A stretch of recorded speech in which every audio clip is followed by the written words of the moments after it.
Oh, well, hello there. Okay, so we've been talking about sort of the major ways that um humans have been organizing themselves over the last 100,000 years. Bands, tribes, and then eventually chiefdoms as we started growing larger and larger populations. Um, as I talked earlier before, we were talking about turning tribes into chiefdoms. Um, Many Native American tribes more or less resemble what we would consider to be a chiefdom, and that has a lot to do again with um, how they are currently organized and recognized within the federal government, right?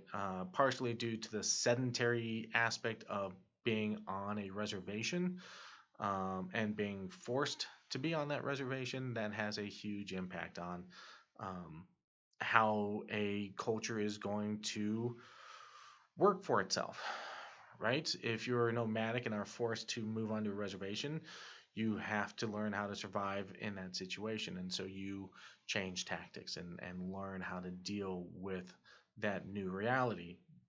Usually, those realities were exceptionally difficult to deal with and continue today to be exceptionally difficult to deal with, especially when you have been forced uh, onto a piece of land that you might not recognize as your own, right? A lot of tribes have been forced to move to different locations from what their traditional um, lands might have looked like. So it's important to sort of recognize those difficulties that a lot of indigenous communities have and continue to experience today. Uh, the average American never thinks of it. They never think about the fact that we have reservations of people that were forced usually through treaty, and those treaties were usually enforced by the military to get people to move into a certain location and then stay there. Um, and to be completely honest, when we think about those kinds of systems, they did not um, necessarily not look like things like concentration camps, right? Usually with a bit more space for that community, but uh, at the same time, to get them there, I mean, we're talking about massive, massive tragedies that cannot be underappreciated for the devastation that uh, these peoples felt and experienced. And I think it's important to recognize that.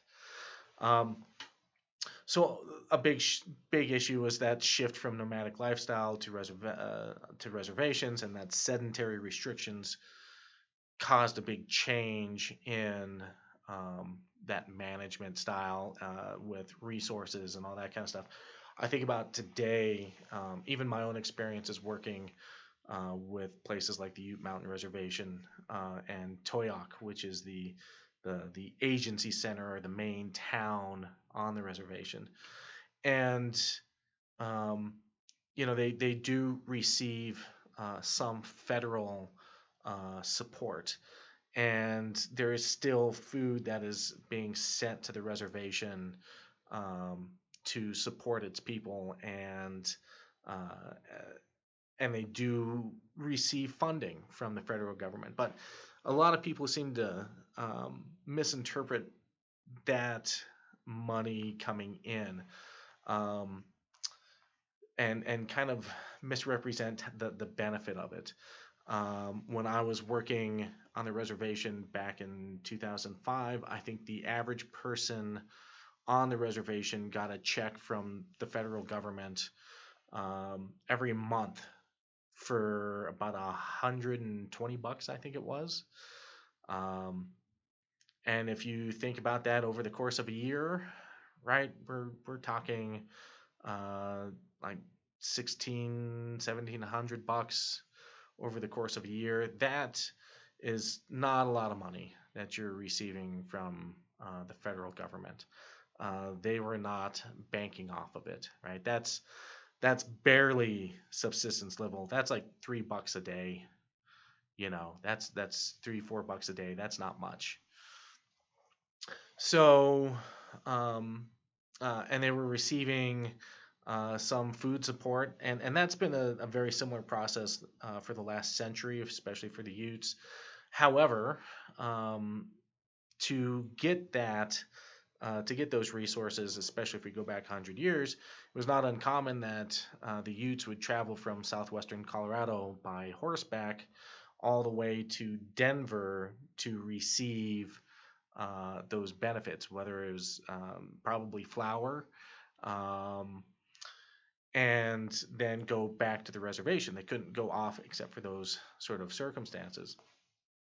And today they have trucks that roll in that'll bring in flour.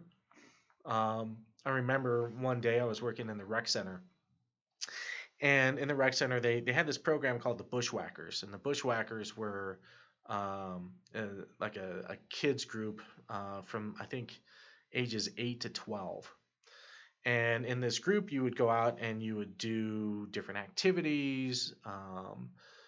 You could do like chores, and those chores could um, you could acquire enough to get like $20, something like that for the kids.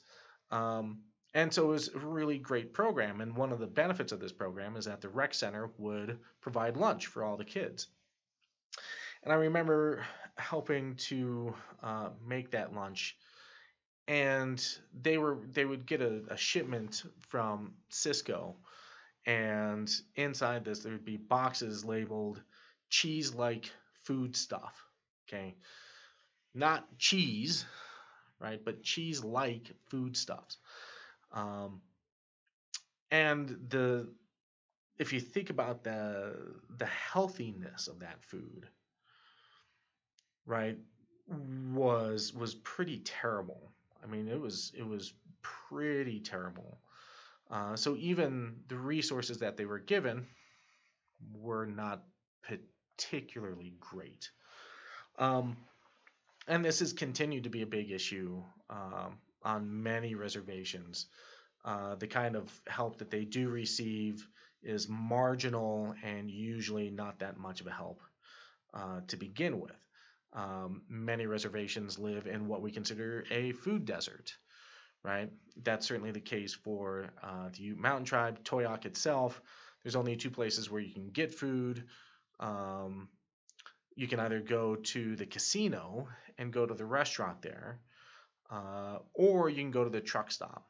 And that truck stop, um, the only fresh fruits that you can find are on a single basket that sits on the counter, right? And that's not a great place to be able to find fresh fruits and veggies. Um, and the rest of it is fast food convenience store stuff, right? And then they do have like a small restaurant in the truck stop. It's one of those fried chicken places. Again, not a great resource. So it created a food desert. So for those that could um, afford to go to the truck stop or to the casino and get food there, usually not a good quality, um, or they can go to the truck stop and buy food to take back home. But again, it's convenience store food. So again, either frozen or junk food. And then that has a physical impact on the community that's living there. So that becomes a huge issue. And then the closest, supermarket is about 15 miles away. And 15 miles doesn't seem like a very far distance, right? Just hop in your car and go the 15 miles. Well, not everyone has access to a car. If you're an elder in that community, you might not be able to do that. So gaining access to that food becomes a major issue, right, to those resources. And so we see that in different places and different reservations. We also see that in urban environments as well. Denver itself has a number of places around town that are considered to be food deserts. And it's because they do not have easily accessible and healthy food for that population, right? There might be food there, but it might not be good, right? Okay, getting back um, to this, as tribes became chiefdoms, the creation of reservations um, and the placement of tribes within those reservations usually bumped it from a tribe to a chiefdom. Again, that settlement process being sedentary and being placed in one location changed the dynamics. Many tribes began to create things like constitutions, sort of following in the pattern of like the United States, right? The United States has a constitution, Colorado has a constitution, even different towns have different constitutions. Um, these tribes began to do the same thing and began to create hierarchies in order to manage the resources that are available.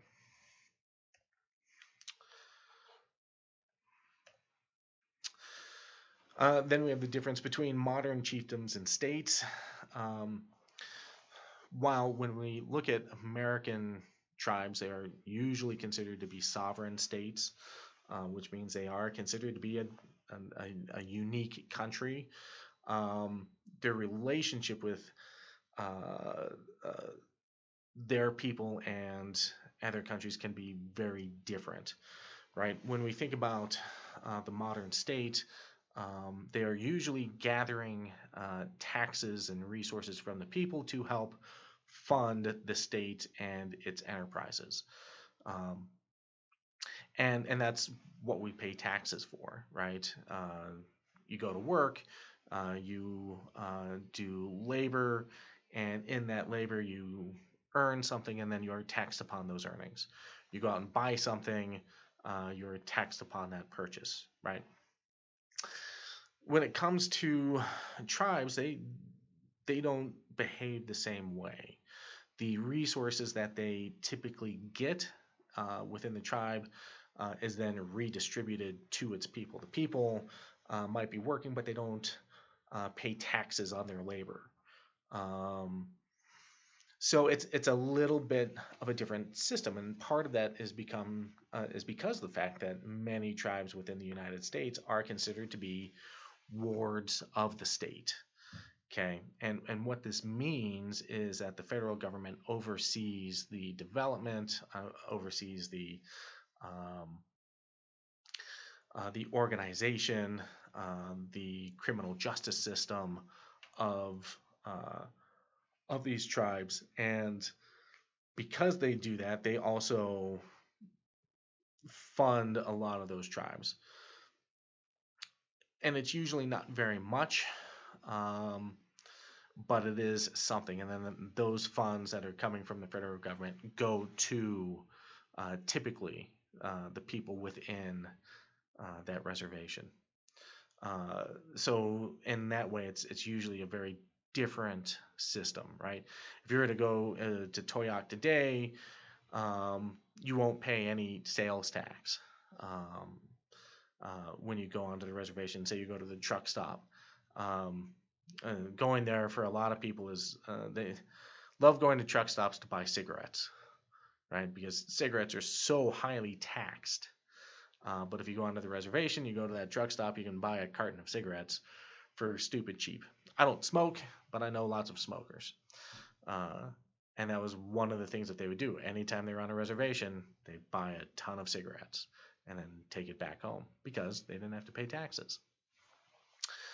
Um, so yeah, and that's sort of the relationship, the difference between a lot of American reservations and the general population is the how different peoples are treated depending on that circumstance. Uh, whether or not you're considered to be wards of the state, whether or not you're considered to be sovereign citizens, um, part of a sovereign nation, and what does that sovereignty actually mean, and what are the benefits to that? And that's why we don't have any sovereign native communities, because the cost of doing that um, is very expensive. And so a lot of communities don't have the kind of funds to get themselves to that sovereignty state. So they remain as a part of the um, that that um, dependent state within the federal government. Um, so then we get to the state of things, right? And the creation of what we consider to be sort of the modern day state developed from chiefdoms. Although they are oftentimes very similar, we start seeing some major differences, right? So, a state still has typically a set location, a centralized location in which government is organized. So, if we're thinking about Colorado, then Denver would be that point because that's where we have the capital, that's where our politicians are. Um, and so we see them as, sort of the head of the state. We think about Washington, D.C. as being the head of the federal government. Okay. Um, and that's where that economic, political, and martial control of a territory is governed. Um, we have sort of the development, before we have the development of nations, we have the development of city states. Okay. And a city state is basically what it sounds like, one city that has its own sort of government, its own um, political organization, its own military, right? If we think about it in the classical terms, right? If we think about Homer's The Iliad, the Trojans um, versus the Greeks, right? The Trojan uh, Empire. Well, the Trojan Empire was basically just a city state, right? And a lot of the different states in Greece, they were also all city states. Like Sparta was a city, right? Athens was a city. It was organized differently. So you had Greece, right? But it was really just a bunch of city states that existed. And those city states had enough resources where they could develop and begin to share resources and share ideology. And as they all started intermixing and agreeing on certain things, and that's when you start seeing the development of a nation, right? We look at the earliest of these sort of city states that became things like empires, right? The Sumerians, the Babylonians, the Akkadians, um, that founded sort of the first city states that we know of. And those city states eventually would go out and other cities would join them, and you start seeing the foundations of like the earliest empires in which multiple cities uh, were controlled by a singular place, a singular location.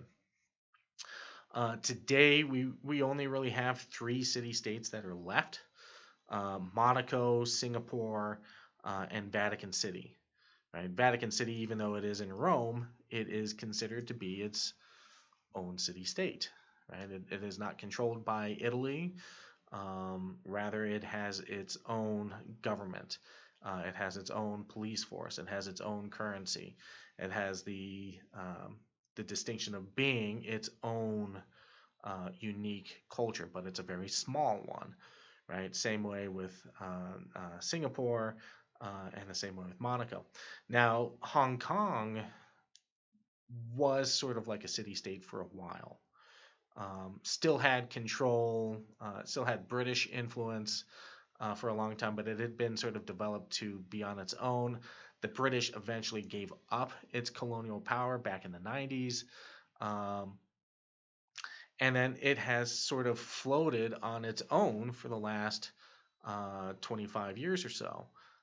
However, China, because Hong Kong is in China, uh, has been chomping at the bit to get it under its control because Hong Kong itself is a very wealthy place.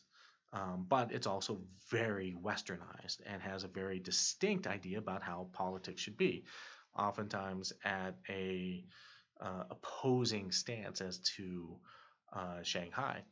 So all of a sudden, Hong Kong is starting to lose its independence because it's becoming more and more influenced by the Chinese government. And then we also look at a place like the District of Columbia, right? Washington, D.C. Itself sort of acts like a city state, even though it's considered to be a federal district. It is not, however, a part of Virginia or any other state. It is its own unique place. But that also creates some very interesting and difficult um, issues going on within DC.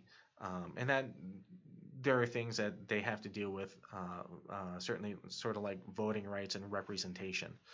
Um, and they face similar things that like Puerto Rico experiences, because as Puerto Rico is a part of the United States, and it's a part of the United States government, it is a territory of the United States. They do not have representation within the United States. Same way with American Guam or American Samoa and Guam. Um, they're both territories of the United States, but do not have representation in the United States. They have non-voting representatives in the House of Representatives. So they have representatives there, but they don't get a vote, right? And so that's also sort of an interesting legacy from American colonialism. Yeah, continuing. Western expansion and colonialism itself, right? So we start seeing sort of the modern state, right? The modern nation begins with European colonial expansion, and that's when we start seeing sort of the modern state that is no longer based solely on hereditary or religious activities, but on more idealistic practices. So we start seeing more military, economic, and political power becomes centralized. We start seeing more standing armies being created, and a standing army compared to a sort of like a volunteer army is an army that is continually maintained, right? Because not everyone, when we go back in time, we didn't have the resources for standing armies, right? If there was a war that broke out, you would be conscripted into the army, you would fight, and if you survived, then you would go back home. And in that process, you would be mustered out of the military. But they weren't usually standing armies, or if there were, they were pretty small. Governments, kingdoms, stuff like that relied on the capability of conscripting its civilians to join that military. However, we start seeing the professional military being developed at this time. The concept of state becomes more ideological and begins to move away from religious, kinship, ethnic, and tribal leadership. So we start seeing things like, if we look at the United States as part of that, an ideological state, right? Not founded based on one particular religion, not found on the continued lineage of a monarchy, but on ideology. What makes us us, right? So we start seeing a lot more ideological nations being developed. And we start seeing more complex institutions to take control. So not only do we see things like, governmental entities, but then we start seeing things like economic entities, corporations, and businesses that begin to have much more of an impact on that society, having more uh, influence. One of the earliest of these would be the Dutch East India Company, that at some points literally had control over territories. They were essentially corporately owned territories. In fact, um, Taiwan is one of those places that was at one point occupied and controlled by the East India Company. And that is a really interesting thing to consider, that a corporation, a business, was in control both economically but politically and militarily of that territory. Um, so it's interesting to think about that history, of how not only did we sort of start changing our ideologies, but we started changing what kinds of entities could be in control, and we start seeing the influence of big companies and big corporations. And then this sort of leads us to World War II.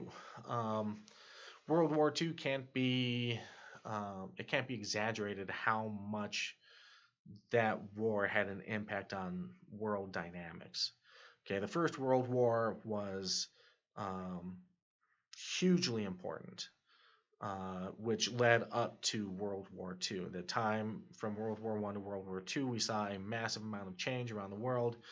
The redevelopment of the Middle East after the Ottoman Empire fell, the creation of the modern Middle East, countries like Iraq, Iran, Afghanistan, Syria, right? They didn't exist prior to the fall of the Ottoman Empire and the creation from the British and the French and the Belgians in those territories, um, and then creating those countries themselves.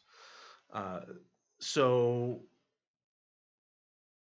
we saw a lot of continued empire building from World War I to World War II, but at the end of World War II, we started seeing a change in which a lot of colonial powers were released. Right, the British Empire itself, positively massive, right, massive amounts of power, massive amounts of resources, um, political, economic, hegemonic influence on places around the world. Great Britain started to release a lot of those territories, releasing India, releasing part of the Middle East, its territories in Africa, um, all of those places gaining independence, and Britain itself, who vastly benefited from it, also recognized that that colonial power was no longer good, and was costing them a lot of resources, so they cut them loose to sort of exist on their own. The French did the same. The Americans did the same as well. We had a number of territories that we ended up releasing.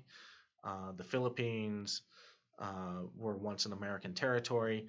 Japan, after World War II, was a territory of the United States, until we released it to become what modern Japan is. And we still have a legacy of having a number of territories within the American, and in this case, I'm going to use the term empire, because the United States, in and of itself, is technically an empire when it comes to owning territories outside of the United States. So we'll actually get into that a little bit later. Um, so it's at this time that we start seeing new forms of control taking place, non-state actors, institutions that exert more and more economic, political, and cultural influence. This, of course, is going back towards um, things like corporations that are starting to be able to have more and more control, not only over the government, but how the government is going to behave, starts having more influence on different populations, especially if you are a part of a major manufacturing, and let's say you move from one place to another.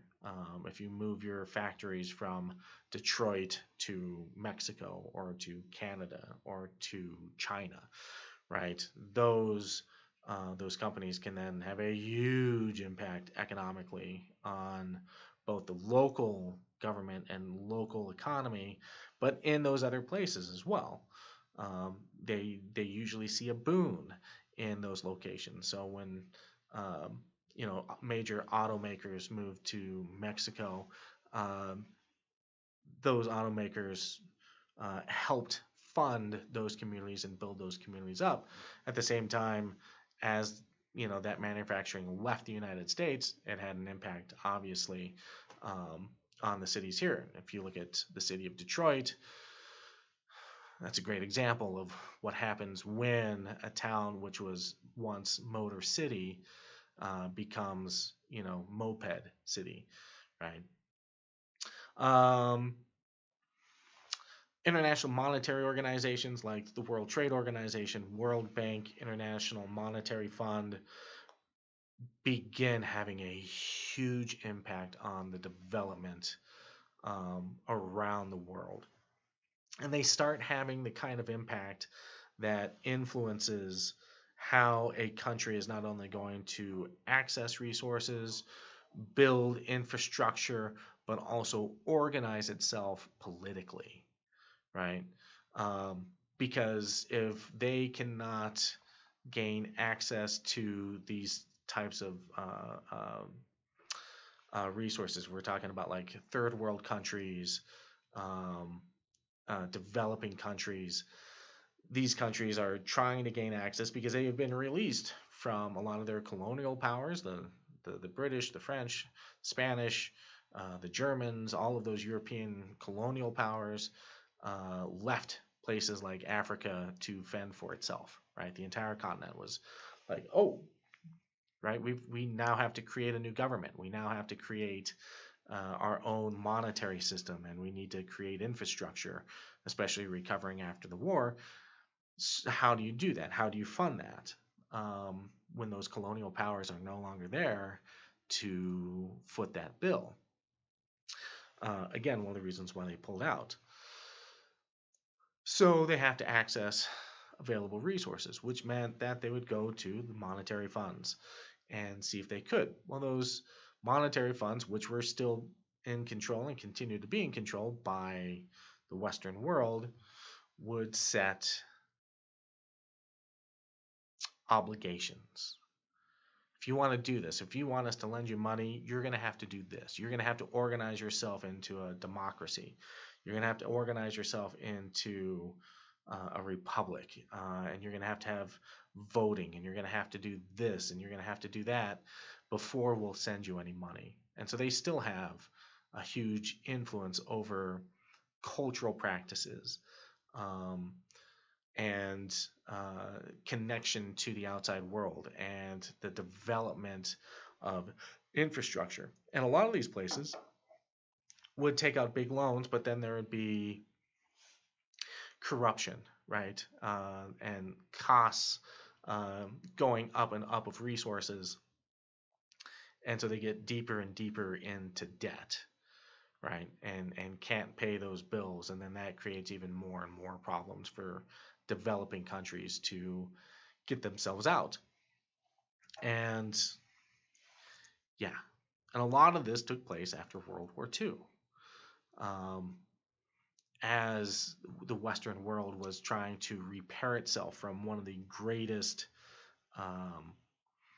wars that have ever been fought, and all of that, they started thinking about themselves and what the cost for rebuilding was going to be. And so that's one of the reasons why they dropped everyone else. The United States as a military empire. So the United States,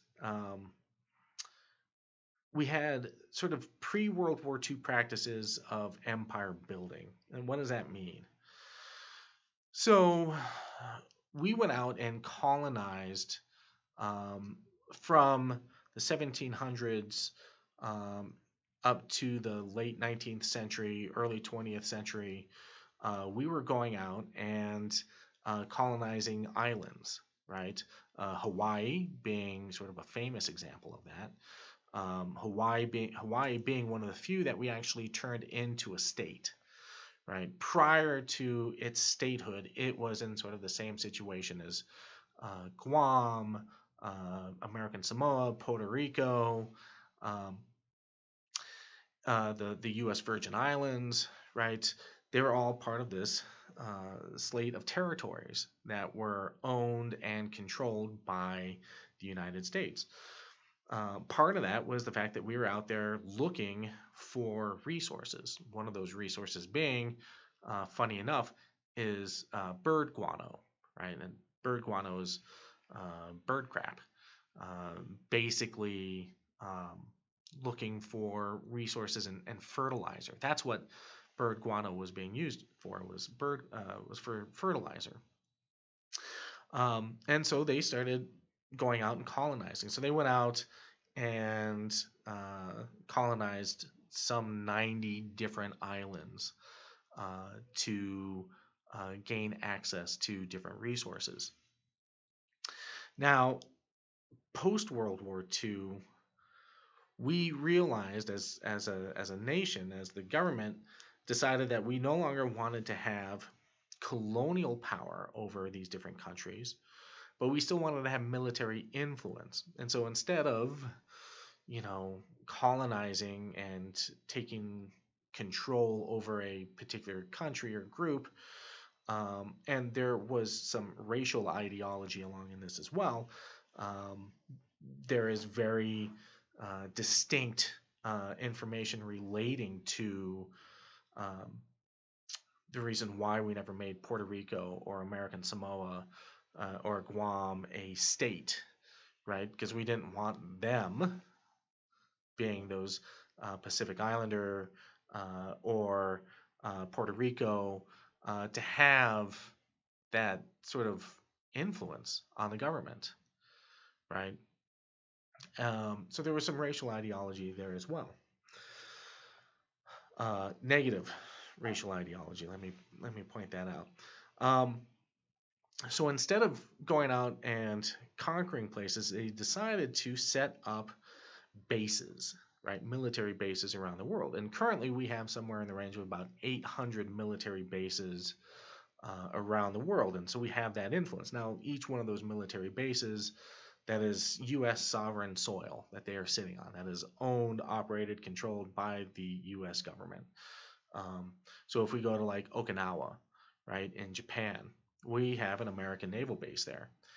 That base is American soil. That's not Japanese.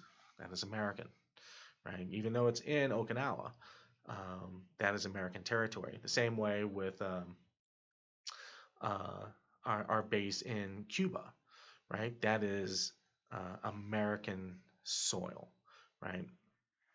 So we have all these bases around the world, and we have militaristic influence. And then a lot of those countries will then cater to our military, right? For logistics, for recreation, things like that. So, like Okinawa has a fairly large American cultural sort of existence, because there are a lot of American soldiers that go into Okinawa and other parts of Japan, and they want to have American stuff there, right? To go out and get a cheeseburger, right? So there are going to be restaurants that cater to those American sailors and contractors that are going to be there supporting the military. So then all of a sudden you start having cultural influence without having control over it or the need to maintain control, right? They can spread both that military influence but also that cultural influence by just being present in one location. And that's how sort of the United States and its militaristic empire has developed over the years to where we are now as being, the largest and most powerful military in the world. But that also means that half of our national budget, I think it's actually like 52% of our national budget, goes towards the military. And in part of that goes to sustaining those 800 military bases around the world, and they are not cheap to maintain, right? But anywhere in the world, we have access to whatever is happening, right? We have an influence um, with whatever is happening in that region, so we can have a presence. Um, and that was a very different approach towards empire building than that has been done before.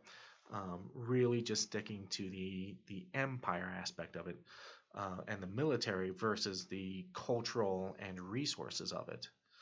Um, so yeah, so that's been a huge change in post World War II and our own presence in the world. World War Forever exercise. So because of globalism, we are seeing that there's always some sort of a conflict going around the world. Part of it is the fact that we have the knowledge of it, because we have knowledge of what's going on around the world. Um, is this going to be a natural state of things to be, right? Is this just the way that the world is going to work? There's always going to be conflict somewhere, or can we have peaceful existence? Um, what causes international conflict?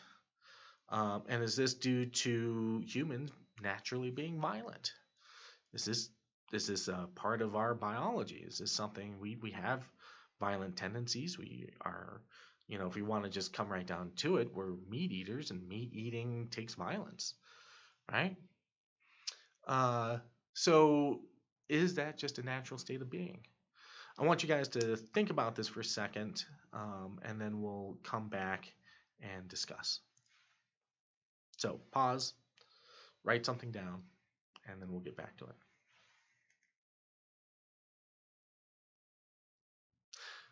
Okay, so hopefully you paused.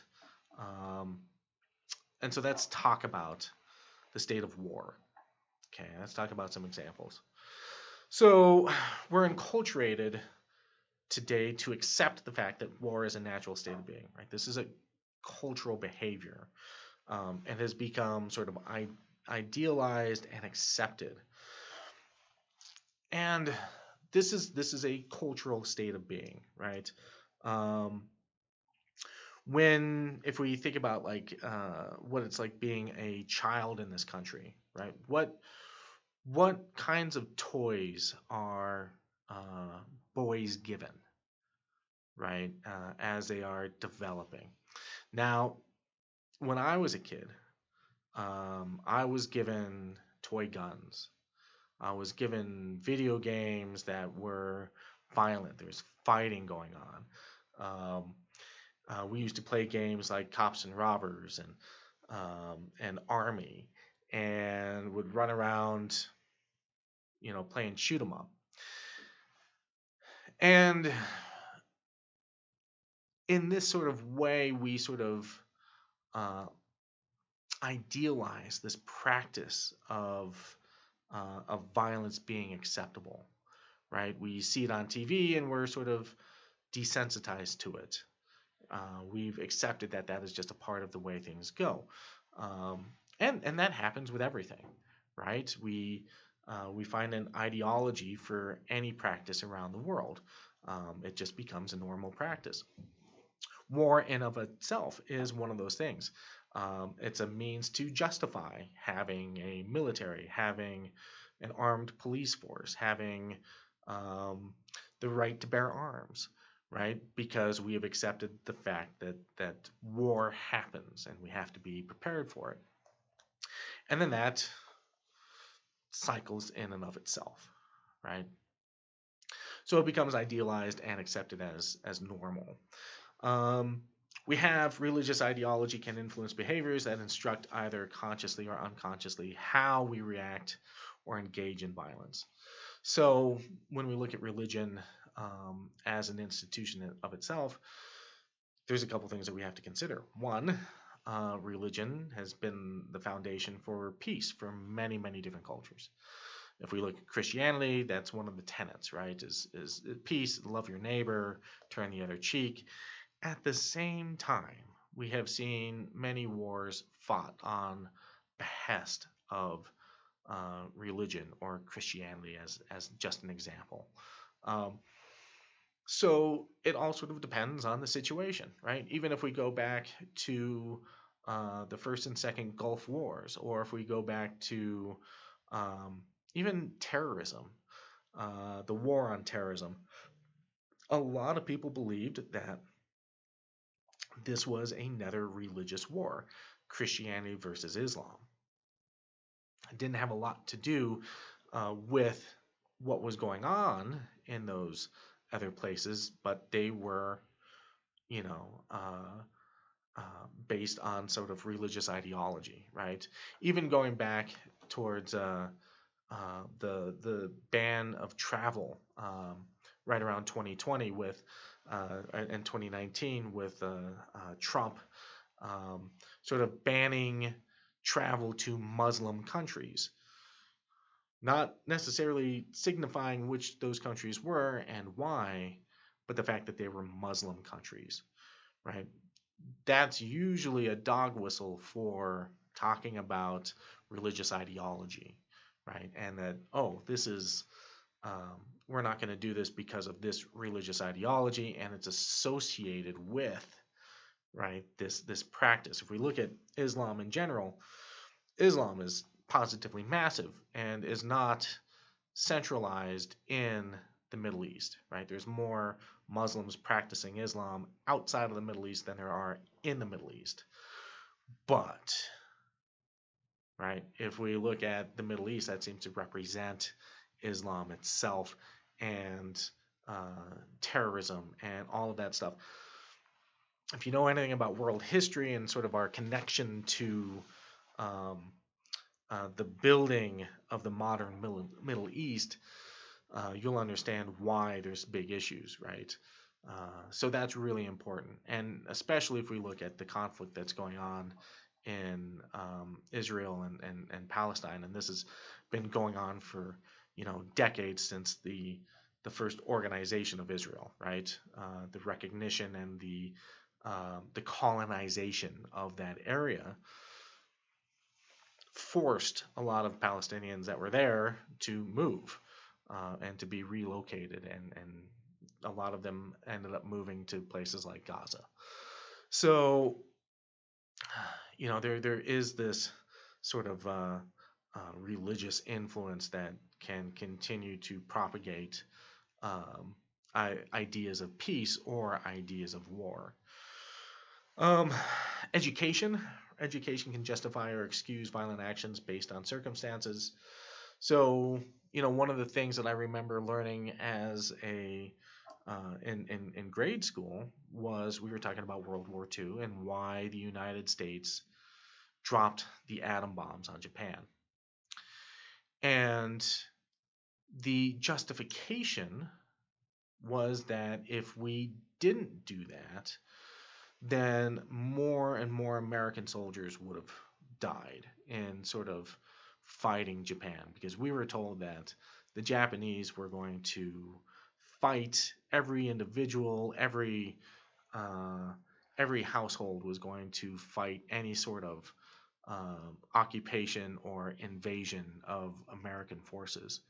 And so better to drop the bomb on a couple of cities with massive civilian casualties, and then that'll end the war, and then we can justify that with the saving of American soldiers.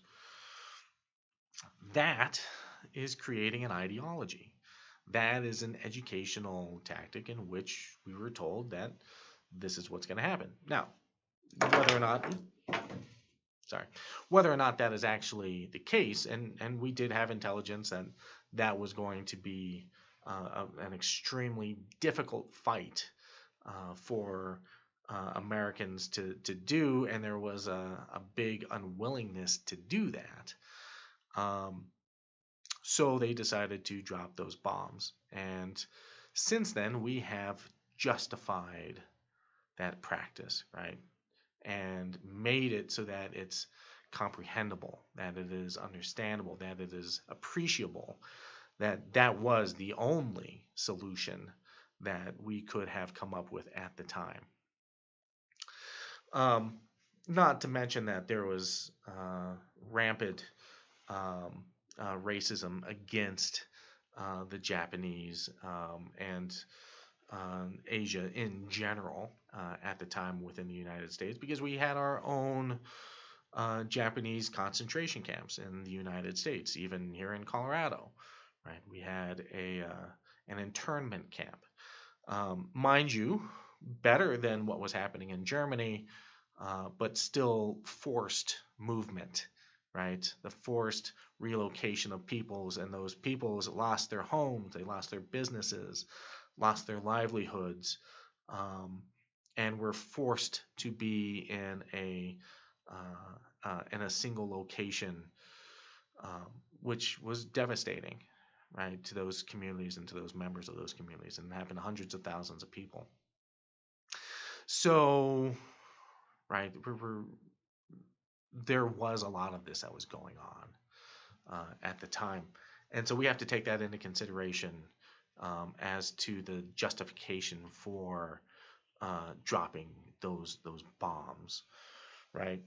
And then educating afterwards what was acceptable, what was justifiable, right? And so education, right, reinforces those ideologies.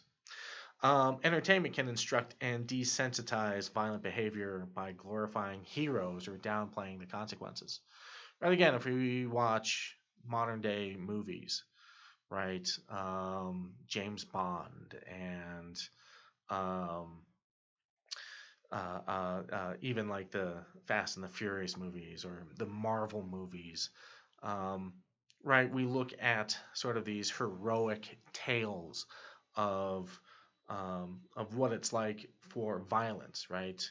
To be tough, you have to be able to beat the enemy, right? To be strong, to be heroic, right? We value those sorts of um, individuals that encapsulate those capabilities. And again, just like religion, just like education, entertainment, exemplifies those ideologies, um, and downplays the consequences of it. Right? We see the good things that happens from war, but we rarely ever see the bad things that happens to a community or to an environment post conflict, right? You win the war and then you go home, right? And those soldiers go home, and then the left is up to everybody else, and we can go back to being normal citizens. And we don't have to worry about that anymore. And it doesn't quite work like that, right? So that's important to consider when we're looking at entertainment. What does it justify? And even things like games like Call of Duty, right, where you've got Western forces fighting against the Middle East, right?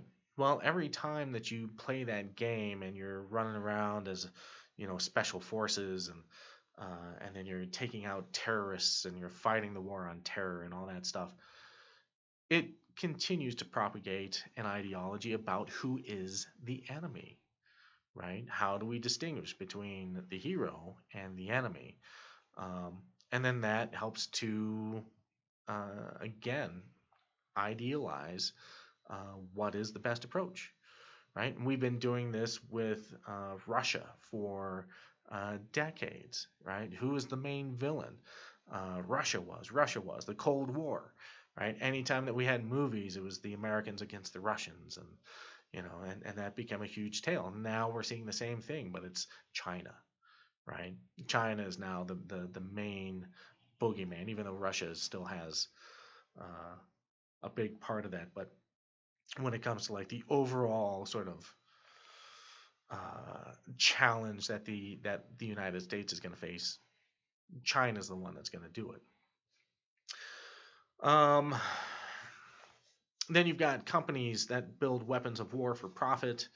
Um, so it's no longer just about like the government that is creating um, weapons of war, but private individual companies that will do war fighting, right? We have contractors that are going over to, and certainly during the last 20 years of conflict within the Middle East, we had a massive amount of contractors that mustered out of the military and then got hired by contractors to go back and fulfill certain roles, or building weapons, so weapons of war. Businesses that have, they're the ones that are building the rifles, building the pistols, building the ammunition. They're not federally controlled; they are privately owned institutions. Um, and going after those institutions is extremely difficult, right? Because of the role that they play within the sort of ideology when it comes to warfare. So companies that build weapons for profit. And the interesting thing is that a lot of our scientific discoveries, um, a lot of the stuff, even like new compounds and chemistry and uh, gene practices and genealogy, a lot of our bioscience, food science, a lot of that stuff is funded by the military and the federal government, because they see that they have, that something like that could be really useful. Um, Astrophysics, NASA, right? They get huge federal contracts because a lot of the tools and software and stuff that they're going to develop can have and will have a military impact, right? So even modern day science oftentimes is being funded by military, even in academic settings. Universities are oftentimes receiving grants and funding from federal agencies to learn something, to create something new that might have a military practical side to it. So what else? What else can contribute to accepting war as normal, right? And if we look around society, right, we see it in a lot of different ways. Um, Accepting certain things as just normal behavior, ideological ideas about owning weapons, or cartoons or toys, movies and games and music, right? All of these things have an impact on whether or not we accept a certain ideology, right? The sort of state of war. Okay, so we're going to actually pause there and then we'll continue on to the next segment in a minute or two. Okay, we'll see you then.